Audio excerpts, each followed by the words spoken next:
Por sexta vez consecutiva, mi nuera Valeria me excluyó de la fiesta de Año Nuevo familiar.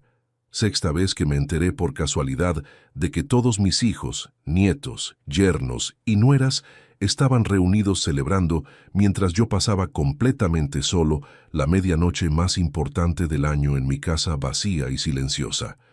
Pero esta última vez fue radicalmente diferente.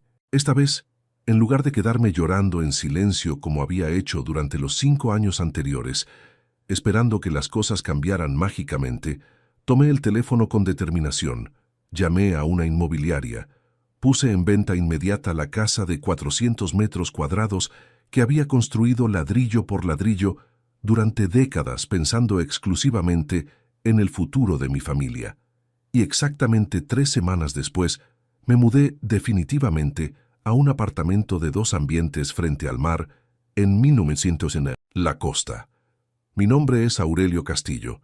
Tengo 73 años, soy jubilado bancario y viudo desde hace 9 años, y esta es la historia completa de cómo el rechazo sistemático y calculado de mi nuera me enseñó la lección más dolorosa pero liberadora de mi vida, que a veces hay que perder absolutamente todo lo que creías importante para ganar finalmente la tranquilidad y el respeto que uno realmente se merece. La historia detallada de mis humillaciones familiares progresivas empezó hace exactamente 6 años y 4 meses, cuando mi hijo mayor Ricardo se casó con Valeria, una arquitecta de 35 años, profesional exitosa, con opiniones muy definidas sobre cómo debían funcionar las dinámicas familiares modernas. Desde el primer día que la conocí, durante la cena de presentación oficial en mi casa, Valeria dejó muy claro con gestos sutiles pero inequívocos que yo no encajaba para nada en sus planes de familia perfecta, ordenada, sofisticada. Sus comentarios sobre mi casa eran aparentemente elogiosos, pero con un trasfondo crítico. «¿Qué casa tan tradicional? Debe tener muchísima historia», decía mientras miraba mis muebles con una sonrisa que no llegaba a sus ojos. El primer año nuevo después de la boda de Ricardo y Valeria, yo esperé naturalmente mi invitación para la celebración que tradicionalmente se hacía en mi casa desde hacía más de 22 años consecutivos. Era una tradición familiar sagrada que había empezado cuando mis hijos eran pequeños y que había continuado incluso después de la muerte de mi querida esposa Carmen. Cada año yo me encargaba personalmente de toda la organización.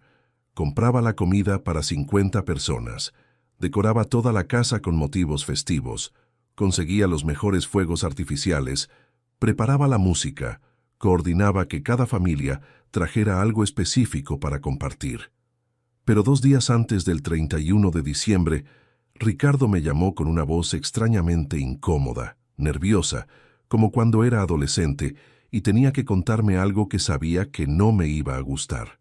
Me dijo que este año iban a celebrar en casa de Valeria porque era más práctica para la logística, que solo iban a ser ellos dos con algunos amigos íntimos de la universidad y del trabajo, que el espacio era más apropiado para el tipo de celebración que tenían en mente, y que el año próximo seguramente volveríamos a la tradición familiar de toda la vida.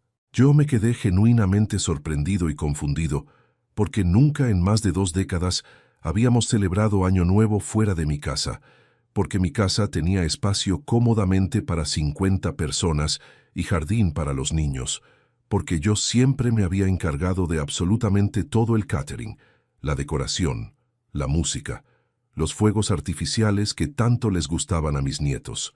Pero pensé honestamente que era completamente natural y comprensible que los recién casados quisieran hacer su propia celebración independiente, que era una parte normal y saludable del proceso de formar su nueva familia nuclear. No me ofendí, no hice ningún tipo de drama emocional, no expresé quejas ni resentimientos, simplemente les deseé una celebración hermosa y feliz. Les dije que entendía perfectamente su decisión y pasé mi primera medianoche solo en décadas viendo televisión hasta tarde y recordando nostálgicamente todas las fiestas familiares alegres del pasado, cuando la casa se llenaba de risas, brindis, abrazos, nietos corriendo por todos lados, música, alegría genuina. El segundo año, Cuando empezó a acercarse el mes de diciembre, comencé a preguntar discretamente por los planes familiares de fin de año, asumiendo naturalmente que volveríamos a la tradición normal después del paréntesis del año anterior. Ricardo otra vez me dio excusas que sonaban plausibles pero evasivas, que Valeria había organizado algo conjunto con sus padres y hermanos, que era muy importante para ella incluir a toda su familia política en las celebraciones, que yo podía venir si quería, pero que iba a ser algo muy formal, muy diferente a nuestras costumbres, y que tal vez no me iba a sentir cómodo con el ambiente. La manera específica en que me lo dijo, con esa mezcla particular de culpa mal disimulada y evasión nerviosa, con esos paréntesis incómodos y esa falta de entusiasmo genuino en la invitación, me hizo entender inmediatamente que la invitación no era para nada genuina, que era más una obligación social incómoda que un deseo real y auténtico de tenerme presente en la celebración.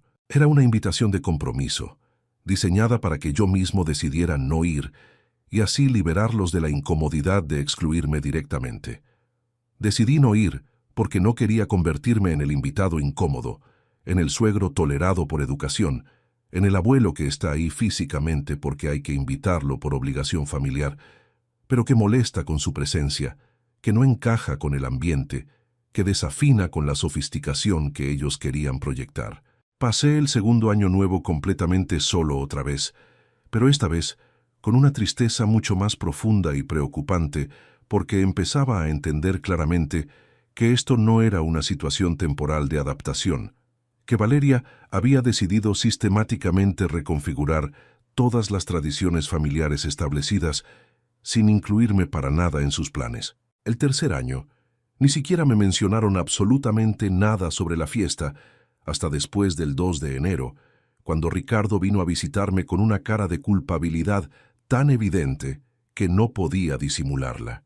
Me contó con lujo de detalles que habían tenido una celebración hermosa y espectacular en un salón elegante alquilado específicamente para la ocasión, que habían estado presentes todos mis hijos con sus familias respectivas, que los nietos habían preguntado varias veces durante la noche por qué no estaba el abuelo Aurelio, que la comida había estado exquisita, que la música había sido perfecta, que todos se habían divertido muchísimo. Me dijo que había sido un descuido involuntario no avisarme con tiempo, que habían organizado todo muy rápidamente durante las últimas semanas de diciembre, que había sido una decisión espontánea que no habían planificado con anticipación y que el año próximo, definitivamente, me iban a incluir desde el primer momento en toda la planificación y organización de la celebración familiar. Pero yo ya sabía en mi corazón que eso no era para nada verdad. Empecé a atar cabos sueltos, a recordar conversaciones aparentemente inocentes, a notar patrones de comportamiento que antes había pasado por alto. Valeria siempre tenía algún comentario aparentemente casual, pero sistemático sobre mi casa, que era muy antigua para los estándares modernos, que la decoración era anticuada y necesitaba renovación urgente, que el barrio se había vuelto inseguro con los años, que las instalaciones no estaban adaptadas para eventos contemporáneos. Siempre encontraba maneras extremadamente sutiles pero constantes de criticar mis costumbres familiares tradicionales, que cocinaba demasiada comida y eso era desperdicio, que la música que ponía no era del gusto de las generaciones más jóvenes, que mis amigos de toda la vida eran demasiado ruidosos y tomaban demasiado alcohol, que mis horarios de comida no se adaptaban a los ritmos de vida moderna, que mi estilo de celebración era demasiado informal para los estándares que ella manejaba. Gradualmente, mes tras mes, me fui dando cuenta con claridad dolorosa de que Valeria no me excluía por casualidad, por problemas de logística, por cuestiones de espacio o por decisiones espontáneas de último momento. Me excluía sistemática y deliberadamente porque consideraba que yo no estaba a la altura de los estándares sociales, culturales y económicos que ella quería proyectar hacia el mundo exterior. Que mi presencia, mis costumbres, mi manera tradicional de celebrar, mis amigos, mi casa, mi estilo de vida, simplemente no combinaban para nada con la imagen de familia moderna, sofisticada, exitosa y elegante que ella quería construir meticulosamente con mi hijo como cómplice voluntario.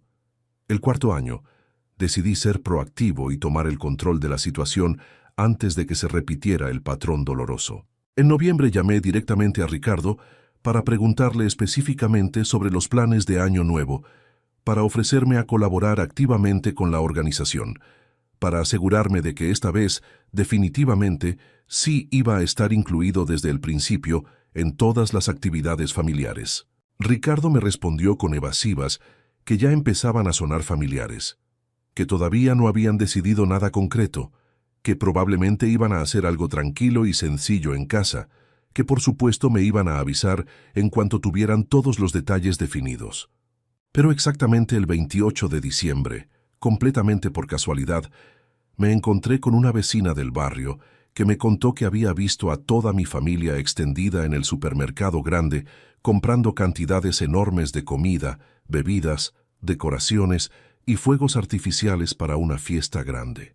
Cuando llamé inmediatamente a Ricardo para preguntarle sobre esta información contradictoria, me dijo que había sido una decisión completamente espontánea de último momento, que Valeria había organizado algo improvisado en su casa nueva, que había sido todo muy informal y por eso no me habían avisado con anticipación.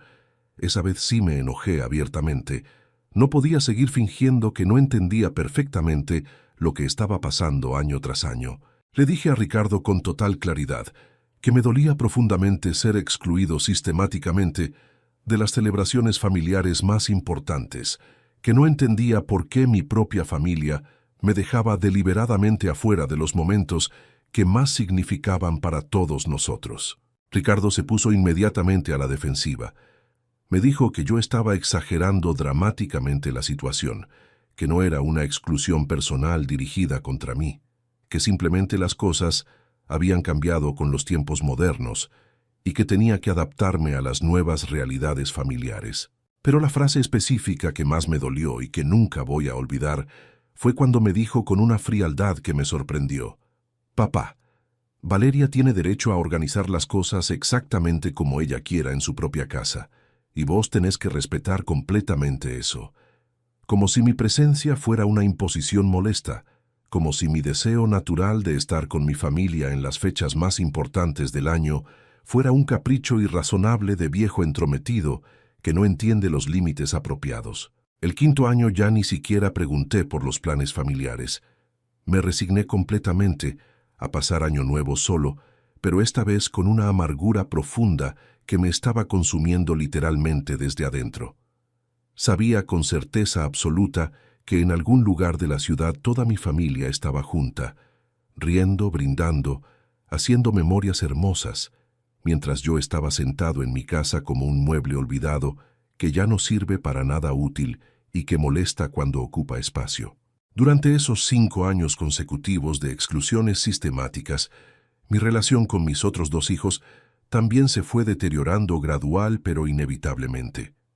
Mi hija menor, Patricia, al principio trataba valientemente de convencer a Ricardo de que me incluyera en las planificaciones, pero gradualmente se fue cansando emocionalmente de ser la mediadora constante en conflictos que parecían no tener solución satisfactoria. Mi hijo del medio, Sebastián, siempre encontraba excusas aparentemente lógicas para justificar por qué las cosas eran como eran, por qué era más fácil para todos mantener la paz familiar haciendo exactamente lo que Valeria quería.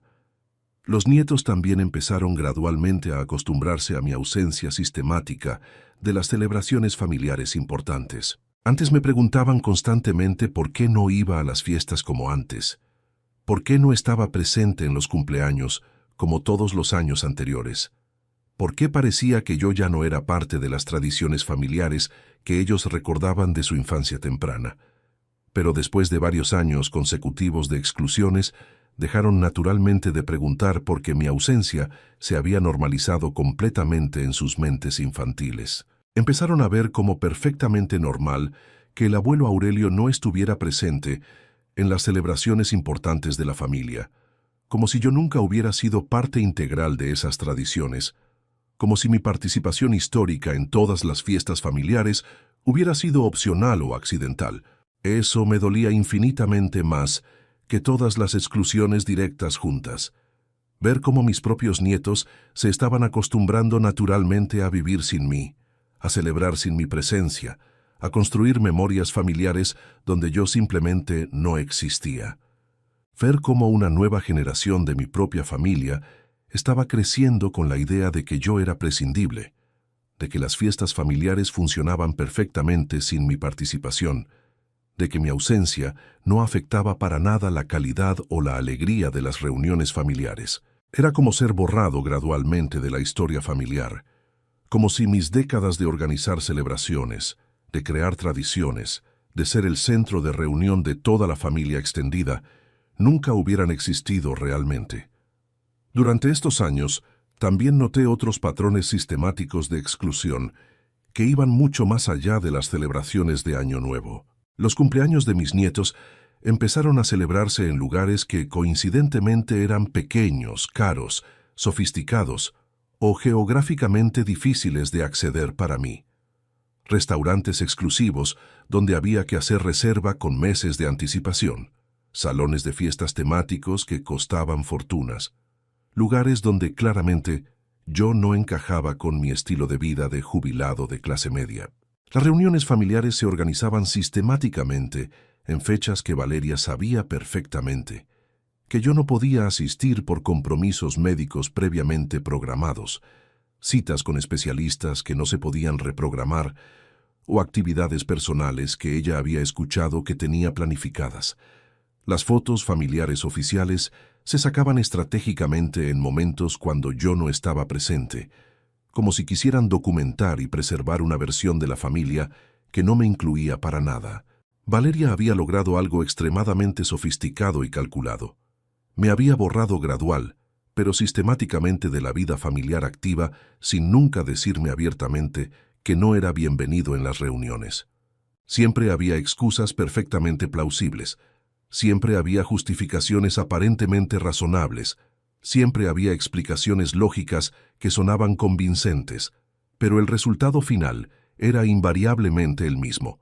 Yo quedaba completamente afuera de los momentos importantes, de las celebraciones significativas, de las memorias familiares que se estaban creando. Pero este último año, el 6º año consecutivo de exclusiones sistemáticas, algo cambió profunda e irreversiblemente en mi interior, en mi manera de procesar estas situaciones dolorosas, en mi capacidad de tolerancia emocional. Una semana exacta antes del Año Nuevo, Patricia vino a visitarme como hacía ocasionalmente cuando tenía tiempo libre y completamente sin querer, sin darse cuenta de las implicaciones devastadoras de lo que estaba diciendo, mencionó casualmente los preparativos elaborados y costosos que estaba haciendo Valeria para la gran fiesta de fin de año más espectacular que había organizado jamás en su vida.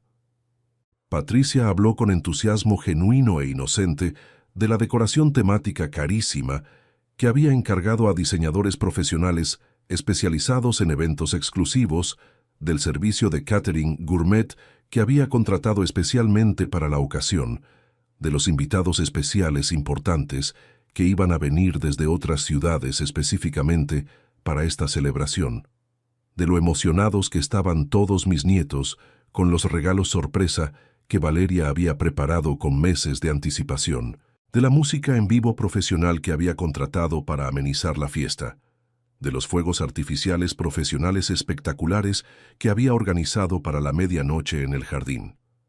¿Y yo?, le pregunté directamente, sin rodeos diplomáticos, mirándola fijamente a los ojos, esperando una respuesta honesta. Patricia se quedó completamente callada durante varios segundos, que parecieron eternos, con esa expresión incómoda que ya conocía perfectamente después de tantos años de situaciones similares. Su silencio elocuente me dijo absolutamente todo lo que necesitaba saber antes de que abriera la boca para confirmar mis peores sospechas. Finalmente me contestó con voz temblorosa y evasiva. «Papá, vos sabés perfectamente cómo es Valeria con estas cosas de la organización de eventos. Ella organiza las fiestas exactamente como a ella le gusta, según sus criterios estéticos y sociales, y prefiere que sean más íntimas, más controladas, más exclusivas. íntimas. Esa palabra específica me resonó dolorosamente en la cabeza durante días completos, manteniéndome despierto durante las noches, generándome una ansiedad que no había experimentado en años. Mi propia familia había decidido colectiva y conscientemente que las celebraciones familiares más importantes del año eran más íntimas, más auténticas, más exitosas, más divertidas sin mi presencia. Que la alegría, la unión, el amor familiar funcionaban objetivamente mejor cuando yo no estaba ahí participando activamente. Que mi ausencia mejoraba automáticamente la calidad emocional de las reuniones familiares, que mi presencia era un obstáculo para la felicidad colectiva. Esa misma noche, sentado completamente solo en mi living mirando detenidamente todas las fotos enmarcadas de todos los años nuevos que habíamos celebrado en esta misma casa durante más de 2 décadas, viendo las caras sonrientes de mis hijos cuando eran jóvenes, de mis nietos cuando eran bebés, de mi esposa, Carmen, que había muerto hacía 9 años, pero que seguía sonriéndome desde los marcos, tomé la decisión más radical, más definitiva, más transformadora de toda mi vida adulta. Una decisión que cambiaría absolutamente todo lo que creía conocer sobre mí mismo, sobre mi futuro, sobre lo que significaba realmente ser feliz. Si mi familia había decidido que yo sobraba en sus celebraciones, entonces ellos también iban a sobrar en mi vida. Si mi presencia incomodaba tanto a Valeria, entonces mi ausencia iba a ser permanente y total. Al día siguiente llamé a 3 inmobiliarias diferentes y pedí que vinieran a tasar mi casa. Era una propiedad de 400 metros cuadrados en un barrio excelente, con jardín grande, quincho, pileta, todas las comodidades que había ido agregando durante 40 años, pensando en las reuniones familiares, en los nietos jugando en el patio, en las fiestas que íbamos a hacer juntos. Los tasadores me dijeron que podía obtener un precio excelente porque la casa estaba en perfecto estado y el barrio se había revalorizado mucho. En menos de una semana tuve 3 ofertas muy buenas. Elegí la mejor y firmé el compromiso de venta. Mientras se tramitaba la venta, empecé a buscar apartamentos en la costa, a 200 kilómetros de la ciudad donde vivía toda mi familia. Quería estar lo suficientemente lejos para que las visitas fueran complicadas, pero no tan lejos que fuera imposible el contacto si alguien realmente me necesitaba. Encontré un apartamento perfecto en un edificio frente al mar, de 2 dormitorios, con balcón con vista al océano, en un barrio tranquilo lleno de jubilados que habían tomado la misma decisión que yo, alejarse de familias que no los valoraban y empezar una nueva etapa de la vida. No les dije nada a mis hijos sobre mis planes hasta que la venta estuvo prácticamente cerrada. Quería que fuera un hecho consumado, no una amenaza que pudiera ser negociada o revertida. Cuando finalmente les conté, sus reacciones fueron exactamente las que había esperado. Ricardo me dijo que estaba exagerando, que no podía tomar una decisión tan drástica por un problema tan pequeño. Patricia lloró y me pidió que reconsiderara, que las cosas se podían arreglar hablando. Sebastián me acusó de ser manipulativo, de usar el chantaje emocional para conseguir atención, pero la reacción de Valeria fue la más reveladora. Cuando se enteró de que estaba vendiendo la casa, vino a verme por primera vez en 6 años. No para pedirme perdón, no para invitarme a las celebraciones futuras, sino para preguntarme si podía esperar a vender hasta después del verano, porque habían planeado usar la pileta de mi casa para el cumpleaños de uno de los nietos. Esa conversación me confirmó que había tomado la decisión correcta. Para Valeria, yo no era una persona con sentimientos que merecía respeto.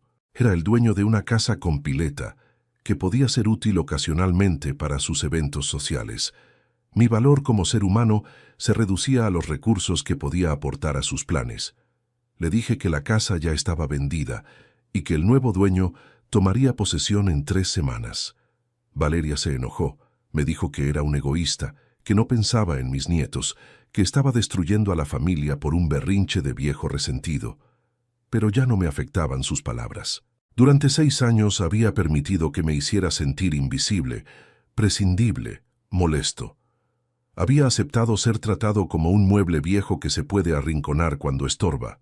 Pero ahora que había tomado el control de mi vida, sus opiniones ya no tenían poder sobre mí. Las últimas 3 semanas en la casa fueron extrañas y liberadoras a la vez.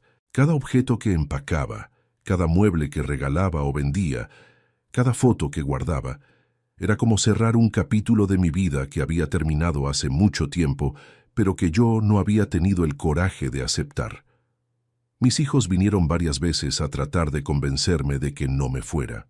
Me ofrecieron compromisos, que me iban a incluir más en las reuniones, que íbamos a hablar con Valeria para mejorar la relación, que podíamos encontrar maneras de resolver el conflicto sin que yo tuviera que irme tan lejos. Pero yo sabía que esos eran ofrecimientos desesperados de último momento. Durante 6 años habían tenido la oportunidad de incluirme, de defenderme, de hacer valer mi lugar en la familia. Habían elegido la comodidad de mantener feliz a Valeria por encima de mi dignidad como padre y abuelo. El día de la mudanza, solo Patricia vino a despedirme. Ricardo estaba muy ocupado con el trabajo y Sebastián tenía compromisos previos que no podía cancelar. Valeria, por supuesto, no apareció para nada. Patricia lloró mientras los de la mudanza cargaban las últimas cajas. Me dijo que sabía que habían hecho las cosas mal, que se arrepentía de no haber luchado más por mí, que esperaba que algún día pudiera perdonarlos. Le dije que ya los había perdonado, pero que perdonar no significaba volver a lo mismo de antes. El viaje a la costa fue el más liberador de mi vida. Con cada kilómetro que me alejaba de la ciudad, sentía como si me estuviera quitando un peso enorme de los hombros. El peso de esperar invitaciones que nunca llegaban, de mendigar cariño a gente que me veía como una molestia, de fingir que no me dolían las exclusiones sistemáticas. Mi nuevo apartamento era absolutamente todo lo que necesitaba para esta nueva etapa de mi vida. Pequeño pero perfectamente acogedor, luminoso, con una vista al mar que me tranquilizaba el alma cada mañana al despertar. No tenía espacio para fiestas grandes como las que organizaba en mi casa anterior. No tenía pileta para cumpleaños de nietos. No tenía quincho para asados familiares multitudinarios. Era un lugar diseñado específicamente para la tranquilidad personal, la paz interior, no para el sufrimiento emocional que generan las expectativas familiares no correspondidas. Los primeros meses fueron inevitablemente de adaptación profunda y reestructuración de toda mi rutina de vida. Tuve que aprender nuevamente a vivir solo de manera completamente independiente, a cocinar exclusivamente para una persona después de décadas de calcular porciones para reuniones familiares, a organizar mis días sin la expectativa constante y ansiosa de llamadas telefónicas familiares problemáticas o visitas dominicales llenas de tensión no declarada. Pero gradualmente, semana tras semana, empecé a descubrir placeres simples que había olvidado completamente durante años de estar siempre disponible para resolver dramas familiares. Me levantaba exactamente cuando tenía ganas, no cuando el teléfono sonaba a las 7 de la mañana, con algún conflicto familiar que necesitaba mi mediación inmediata. Cocinaba precisamente lo que me gustaba, no lo que le gustaba a todo el mundo, o lo que Valeria consideraba apropiado para sus estándares gastronómicos. Veía las películas que realmente quería ver, escuchaba la música que me relajaba genuinamente, decoré todo el apartamento completamente con mis gustos personales, sin pensar ni por un segundo en qué iban a decir los demás o si encajaba con las expectativas estéticas de visitantes que probablemente nunca iban a venir. Por primera vez en años, mi espacio personal reflejaba exclusivamente mi personalidad, mis preferencias, mi manera de entender la comodidad y la belleza. También empecé gradualmente a socializar con mis vecinos del edificio, que resultaron ser gente absolutamente encantadora. Había otros jubilados profesionales que habían tomado decisiones de vida similares a la mía, que habían elegido conscientemente la tranquilidad y la dignidad personal por encima de las relaciones familiares tóxicas que los hacían sufrir innecesariamente. Nos juntábamos regularmente para tomar café en el balcón comunitario con vista al mar, para caminar tranquilamente por la playa durante las tardes, para jugar a las cartas los viernes por la noche en el salón común del edificio. Fue en una de esas reuniones sociales informales donde conocí a Elena, una viuda encantadora de 68 años que se había mudado al edificio exactamente 6 meses antes que yo, después de que sus 3 hijos adultos decidieran colectivamente que era demasiada carga económica y emocional cuidar apropiadamente a su madre anciana. Elena había vivido experiencias dolorosamente similares a las mías. Años de exclusiones graduales de reuniones familiares, comentarios hirientes sobre su manera de vivir, hijos que la veían como una obligación molesta en lugar de como una persona que merecía respeto y cariño. Elena y yo empezamos una amistad natural que gradualmente, sin presiones ni expectativas románticas inmediatas, se convirtió en algo más profundo y significativo. Con ella podía hablar abiertamente de mis experiencias sin sentirme juzgado o incomprendido, sin que me dijera las frases típicas que todo el mundo repetía, que tenía que entender a mi familia, que tenía que ser más flexible con las circunstancias, que tenía que adaptarme a los tiempos modernos, que era normal que las dinámicas familiares cambiaran con las generaciones. Elena entendía perfectamente el dolor específico de ser descartado sistemáticamente por los propios hijos, de sentirse invisible en la propia familia, de tener que mendigar invitaciones a celebraciones que deberían incluirte automáticamente. Había vivido los mismos patrones de exclusión gradual, las mismas justificaciones evasivas, las mismas promesas incumplidas de inclusión futura. Juntos encontramos una forma de vida que no dependía de la aprobación familiar, que no requería mendigar cariño a gente que evidentemente no nos lo quería dar de manera espontánea. 6 meses exactos después de mudarme, recibí la primera llamada telefónica de Ricardo.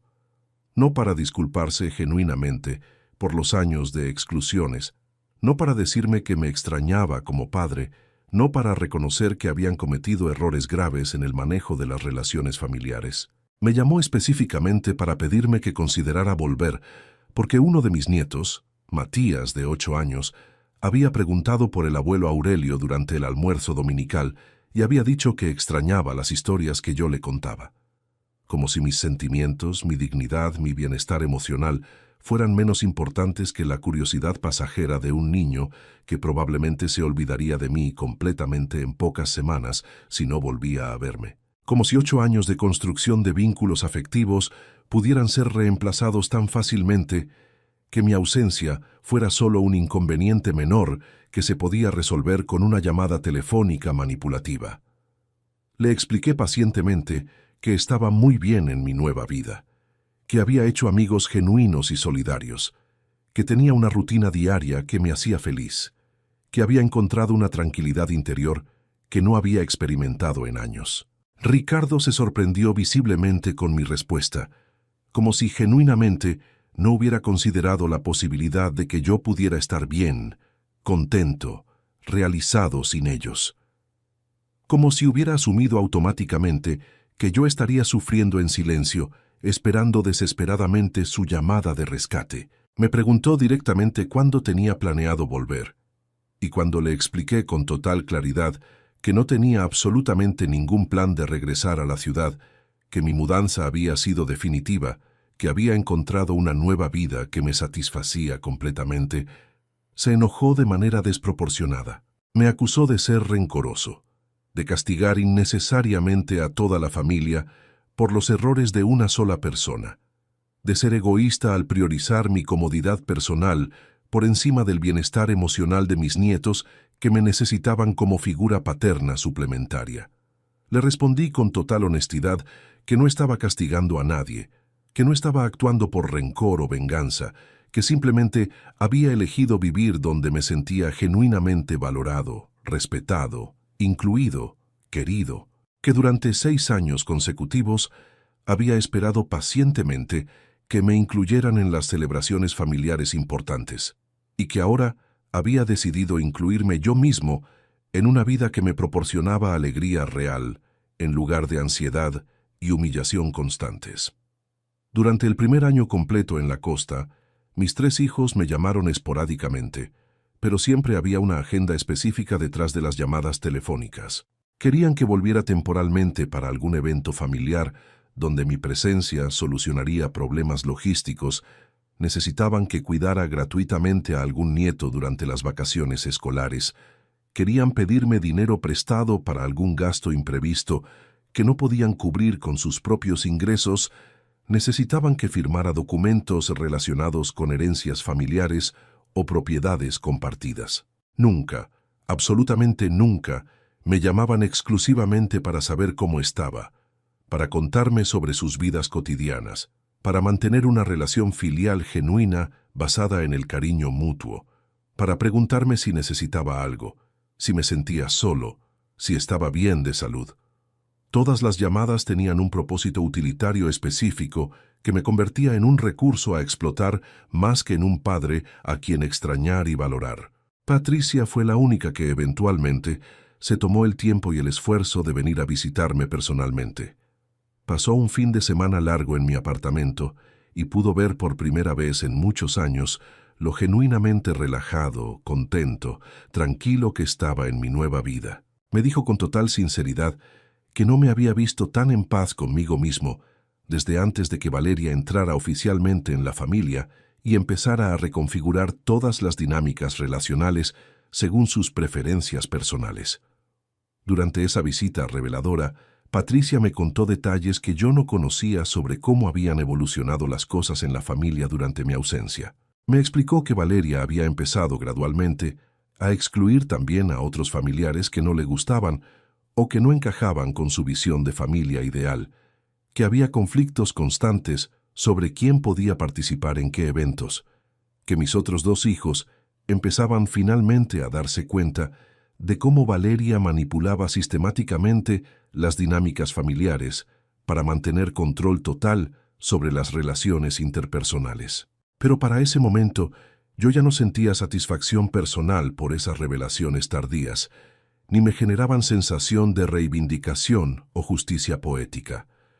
No había dejado mi vida anterior buscando venganza emocional o para demostrar dramáticamente un punto sobre el tratamiento injusto que había recibido.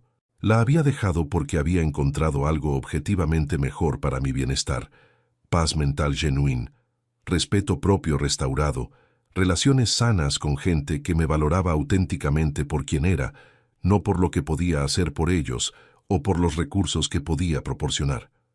Ahora, exactamente 2 años después de mudarme definitivamente, puedo decir con total honestidad que fue la mejor decisión que tomé en toda mi vida adulta. No extraño para nada las humillaciones sistemáticas. No extraño la ansiedad constante de esperar invitaciones que sabía que probablemente no iban a llegar. No extraño tener que fingir que no me dolían las exclusiones o que entendía las justificaciones evasivas que me daban. Elena y yo nos casamos civilmente el año pasado en una ceremonia pequeña pero hermosa en la playa, exactamente al atardecer, con nuestros amigos del edificio y algunos vecinos queridos como únicos invitados. Fue la celebración más auténtica, hermosa, genuina que había tenido en décadas. No hubo drama familiar de ningún tipo, no hubo política social complicada, no hubo que preocuparse por incluir diplomáticamente o excluir estratégicamente a nadie. Solo 2 personas que se querían sinceramente celebrando su amor con gente que realmente los apreciaba y respetaba. Mi vida actual es simple, pero infinitamente plena. Me levanto temprano naturalmente para caminar durante 1 hora por la playa antes del desayuno. Desayuno tranquilamente en el balcón, viendo el amanecer progresivo sobre el mar. Leo libros que había postergado durante años por estar siempre disponible para dramas familiares. Cocino recetas nuevas que encuentro en revistas. Mantengo correspondencia regular con amigos de toda la vida que había perdido de vista por estar constantemente enfocado en una familia que no me valoraba apropiadamente. Los fines de semana Elena y yo visitamos pueblos pintorescos cercanos. Conocemos lugares nuevos que ninguno de los dos había explorado antes. Hacemos actividades que nos gustan genuinamente a ambos sin tener que negociar con opiniones externas. No tenemos que coordinar con horarios familiares complicados.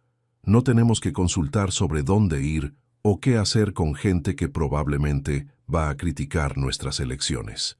Decidimos juntos, como pareja adulta independiente, sin la presión constante de opiniones familiares o expectativas sociales externas.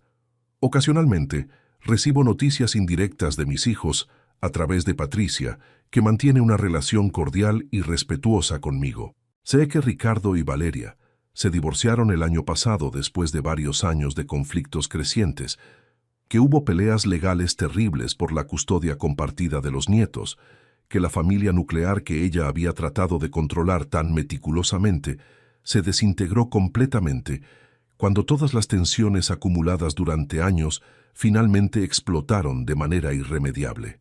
No siento alegría personal por sus problemas matrimoniales o familiares, pero tampoco siento la necesidad emocional de involucrarme activamente o de ofrecer ayuda práctica. He aprendido durante estos años que algunos puentes relacionales se queman definitivamente y que frecuentemente es lo mejor que puede pasar para todas las partes involucradas. No todas las relaciones familiares se pueden o se deben salvar a cualquier costo. A veces la opción más sana, más madura, más beneficiosa para todos es simplemente alejarse definitivamente y permitir que cada uno construya la vida que realmente quiere. Mis nietos han crecido durante estos 2 años sin mi presencia directa, y aunque eso me generó dolor genuino al principio, ahora entiendo que probablemente es mejor así para su desarrollo emocional. No quiero que crezcan viendo conflictos familiares constantes, manipulación emocional entre adultos, falta de respeto sistemática hacia los mayores. Prefiero que me recuerden vagamente como el abuelo que eligió su dignidad personal por encima de la comodidad familiar, que tomó decisiones difíciles pero coherentes con sus valores. Si algún día, cuando sean adultos jóvenes con capacidad de juicio independiente, quieren conocerme personalmente y entender las razones específicas por las que tomé las decisiones que tomé, estaré completamente disponible para explicarles con total honestidad y transparencia. Pero no voy a sacrificar mi tranquilidad actual, mi paz mental, mi bienestar emocional por mantener relaciones forzadas con gente que me ve fundamentalmente como una obligación molesta o un recurso a explotar. La experiencia me enseñó que el amor familiar no es incondicional, que hay límites que no se deben cruzar, faltas de respeto que no se deben tolerar, exclusiones que no se deben aceptar en silencio, que a veces la decisión más amorosa que podés tomar por vos mismo es alejarte de gente que no te valora. También aprendí que nunca es demasiado tarde para empezar una nueva vida. A los 73 años, descubrí que podía ser feliz de maneras que no había imaginado, que podía formar relaciones nuevas basadas en el respeto mutuo, que podía vivir sin la aprobación de mis hijos.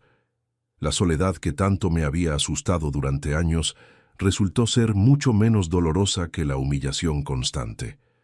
Estar solo por elección es completamente diferente a estar solo por exclusión. Cuando elegís tu soledad, tenés poder sobre ella. Cuando te la imponen, te convierte en víctima. Elena me enseñó que el amor verdadero, el respeto genuino, la compañía auténtica existen, pero a veces hay que tener el coraje de alejarse de lo falso para encontrar lo verdadero. Que no se puede construir felicidad sobre la base de relaciones tóxicas, sin importar cuán familiares sean esas toxicidades. La experiencia completa me enseñó lecciones fundamentales sobre las relaciones familiares que nunca pensé que tendría que aprender a los 73 años de vida. Aprendí que el amor familiar genuino no es automáticamente incondicional, como nos enseñaron durante la infancia. Que hay límites específicos que no se deben cruzar nunca, faltas de respeto sistemáticas que no se deben tolerar indefinidamente, exclusiones deliberadas que no se deben aceptar en silencio, esperando que mágicamente se resuelvan solas. También aprendí que a veces la decisión más amorosa que podés tomar por vos mismo, la más respetuosa hacia tu propia dignidad, es alejarte definitivamente de gente que no te valora, sin importar cuán cercana sea esa gente genéticamente o cuánta historia compartan juntos. Que el amor propio no es egoísmo, que defender tu dignidad no es rencor, que elegir tu paz mental no es venganza, es supervivencia emocional básica. Además aprendí que nunca, absolutamente nunca, es demasiado tarde para empezar una nueva vida, para tomar decisiones radicales que cambien completamente el rumbo de tu existencia. A los 73 años, descubrí que podía ser feliz de maneras que no había imaginado durante décadas, que podía formar relaciones nuevas basadas en el respeto mutuo auténtico, que podía vivir sin la aprobación constante de mis hijos adultos. La soledad que tanto me había asustado durante años resultó ser infinitamente menos dolorosa que la humillación sistemática. Estar solo por elección propia es completamente diferente a estar solo por exclusión ajena. Cuando elegís tu soledad, tenés poder y control sobre ella. Cuando te la imponen otros, te convierte automáticamente en víctima de circunstancias ajenas. Elena me enseñó que el amor verdadero, el respeto genuino, la compañía auténtica definitivamente existen y se pueden encontrar, pero a veces hay que tener el coraje de alejarse completamente de lo falso, lo tóxico, lo destructivo, para encontrar finalmente lo verdadero. Que no se puede construir felicidad real sobre la base de relaciones familiares disfuncionales, sin importar cuán tradicionales o socialmente aceptadas sean esas disfuncionalidades. Si estás escuchando esta historia y te sentís identificado, si tenés familiares que te excluyen sistemáticamente, que te minimizan, que te hacen sentir invisible o prescindible en tu propia familia, quiero que sepas que no estás obligado a tolerar eso indefinidamente, que el amor propio no es egoísmo, que defender tu dignidad no es rencor, que elegir tu paz mental no es venganza contra nadie. A veces hay que tener el coraje extraordinario de perder absolutamente todo lo conocido, todo lo familiar, todo lo que creías que era tu identidad para siempre, para ganar algo infinitamente mejor. Tranquilidad genuina, respeto auténtico, relaciones sanas. A veces hay que alejarse definitivamente de la familia de sangre para encontrar la familia del corazón. A veces, la mejor manera de honrar tu propia vida es no permitir que otros la conviertan en miseria cotidiana. No todo el mundo va a entender tu decisión cuando la tomes. Van a decir que sos rencoroso, exagerado, egoísta, que estás siendo dramático, que las familias se perdonan todo. Pero vos sabés la verdad de lo que viviste, la acumulación gradual de pequeñas humillaciones que se convirtieron en un dolor insoportable. Y tenés el derecho absoluto a elegir una vida donde esas humillaciones no sean el precio que pagás por pertenecer a un grupo que supuestamente te ama. Cuéntame vos, ¿qué harías si durante años tu propia familia te excluyera sistemáticamente de las celebraciones más importantes, si te hicieran sentir invisible en tu propia familia? ¿Tendrías el coraje de alejarte definitivamente de todo lo conocido, o seguirías esperando que las cosas cambien mágicamente algún día? ¿Serías capaz de vender la casa donde construiste todos tus recuerdos familiares para empezar completamente de nuevo en un lugar donde nadie te conozca?